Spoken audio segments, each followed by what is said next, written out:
I want to go into the final stretch with you for why we would summarize Revelation with all these scary things that are next. How can we apply these birth pains to the book of Revelation in our lives? Well, we have to get a focus on Jesus's plan for us as we see the world end. Okay? Let's do that. Look down at the slides.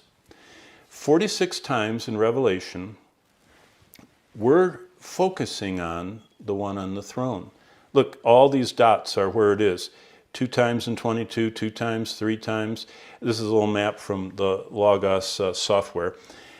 With these dangerous trends increasing all around us that you see, that I've just talked about, God wants us convinced that He's the one on the throne. What does it mean to be convinced God is on the throne?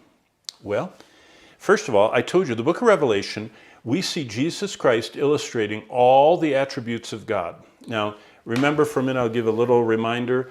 You can study the attributes. Some of you really are diligent students, and you like to not just read about stuff in the study guide, but you want the heavy-duty seminary level. Well, I recommend Wayne Grudem's Systematic Theology, and let me show you why here on the slide.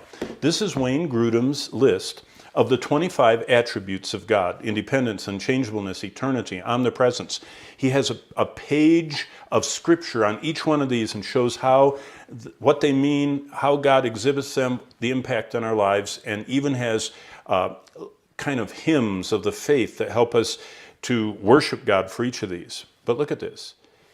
If you really think about it, there are 4 prime attributes of God that all of us know about: that He's everywhere present, that He knows everything, that He's all-powerful, and oh, how glad we are that He loves us, has mercy and grace and patience, and gives us peace and righteousness, and is just. Okay? But how do we, look at this, apply? Remember, God is on the throne. What that means is He operates according to His attributes. What does that mean? Well, let's apply the attributes of God to get all of our fears, whatever your fear might be, like COVID or losing your job, into biblical perspective. Well, here's how. Trusting God with our life's fears and struggles. Like finances are a big problem for us in this current COVID recession time. Accidents, car accidents are up just exponentially because people are so struggling. Unexpected losses. I mean, millions of people have died through all the diseases and all the, the repercussions of the pandemic. We have had unexpected losses. And then, cancer. Nobody wants to get that report. So what does God say to do? Trust me. How do you trust God? Well, His first attribute, He always loves. That means He will not, no good thing will He withhold from us. He loves us. He knows everything before it happens. And He says, trust me. I'm always out here. I never sleep. I know what's happening. And He says, no matter what's coming into your life, I'm right there. I'm omnipresent. I'm with you all the time. And I'm so powerful, I can keep, look at this. God has this powerful kind of like shield around us, that He knows what's coming. He loves us so much that He powerfully keeps everything from us, and He's with us always. Okay?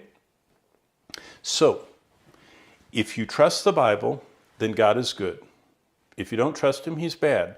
If you trust the Bible, He's wise. Don't trust Him, He's dumb. All-powerful, or He's weak. Either He's here or He's absent.